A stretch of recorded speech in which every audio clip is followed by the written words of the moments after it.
의뢰인에게 도움이 되지 않는 변호사라며 자책하던 영호가 짜릿한 사이다를 선사하는 모습을 보여준 이번 화. 3화에서는 너와 나로 이루어진 세계에 살고 있는 다른 사람들과는 달리 나로만 이루어진 세계에 살고 있는 영호의 세계에 대해 보여줬다면, 이번 화에서는 그런 영호가 한바다에서 한층 더 성장해가는 모습을 보여줬는데요. 어느새 동그라미가 일하는 곳에 들어갈 때처럼 5초를 다 세지 않고 정명석 변호사 사무실에 빠르게 들어가는 영호의 모습과, 그리고 그런 영호에게 역며들고 있는 정명석 변호사 팀의 모습이 너무 따스했던 화였습니다. 이번 리뷰에서는 준호가 영호에게 주려고 했던 선물의 정체, 한바다의 대표 한선영은 왜 영호를 영입했는지, 그리고 태수미의 아들에 대해 리뷰해 보려고 합니다.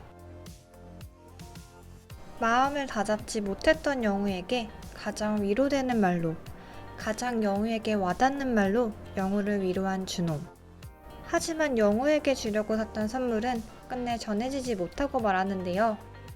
처음에 준호가 영호를 회의실에 데리고 들어갈 때는 그 선물을 다시 주워서 가지고 있다고 생각했었는데 아니더라고요. 준호가 영호에게 보여준 건 아주 큰 폭등고래의 사진이었는데요. 사진을 보고 감격에 차오르고 감동하는 영호의 감정이 정말 생생하게 느껴졌습니다. 박은빈 배우님 연기가 정말 최고였어요. 고래와 영호에게는 신기한 공통점이 하나 있는데요. 바로 고래도 영호처럼 청각에 민감하다는 점입니다. 서로를 닮은 만큼 고래를 사랑하는 영호.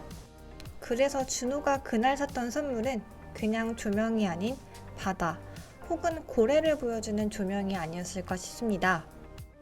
마음만 먹으면 언제나 영호가 고래를 볼 수 있게 말이죠.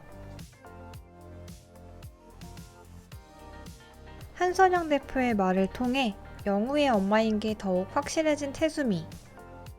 처음에는 몰랐는데 진경 배우와 박은빈 배우가 많이 닮았더라고요. 특히 웃을 때 느낌이 정말 비슷한 것 같아요.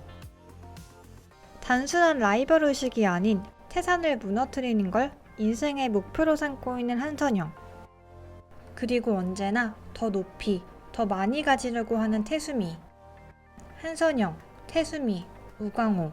이 세 사람은 서울대 법대 시절부터 친분이 있었을 것 같은데요. 한선영이 단순히 라이벌로 펌 태산 그 자체를 무너뜨리고 싶은 게 아니라 태산과 태수미를 동시에 무너뜨리고 싶어 하는 데에는 그 이유가 있어 보입니다. 그 이유는 두 가지로 예측해 볼 수 있을 것 같은데요. 첫 번째는 많은 분들이 예상하시는 대로 세 사람의 과거입니다. 한선영이 우광호를 이성적으로 혹은 인간적으로 좋아했지만 태수미로 인해 법조인의 길을 가지 못하는 모습을 봤기 때문이 아닐까인데요. 하지만 이미 몇십 년이 흐른 뒤이고 우광호와도 이미 연락이 끊겼던 것으로 보이기 때문에 우광호와는 관련이 직접적으로는 없어 보입니다.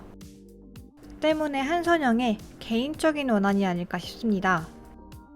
태수미는 지난 인터뷰에서 대표 자리에서 내려와 다시 변호사 일을 시작한다고 했는데, 같은 사건으로 태수미와 영호가 서로 변호사로서 만나게 되는 게 아닐까 싶습니다. 그리고 한선영은 그런 모습을 보기 위해 영호를 데려온 것 같아요. 영호를 이용해 태산을 무너뜨리는 모습을 보기 위한 이유일 수도 있겠지만, 한편으로는 워낙 악인이 없을 것 같은 드라마라서 그냥 영호의 존재를 맞닥뜨리게 하기 위해 데려왔을 확률도 있을 것 같아요. 또한 아직은 조심스러운 추측이지만 태수미의 아들에게도 비밀이 있어 보입니다. 모든 것을 갖춘 완벽한 태수미가 유일한 아킬레스건을 숨기고 있는 게 있다고 하는데, 그게 바로 아들이 아닐까 싶습니다. 인터뷰 장면에서도 아들에 대한 이야기를 할 때 표정은 웃고 있지만 시선이 이리저리 흔들리고 있는 게 보이는데, 아들에 대해 거짓말을 하고 있기 때문인 것 같습니다.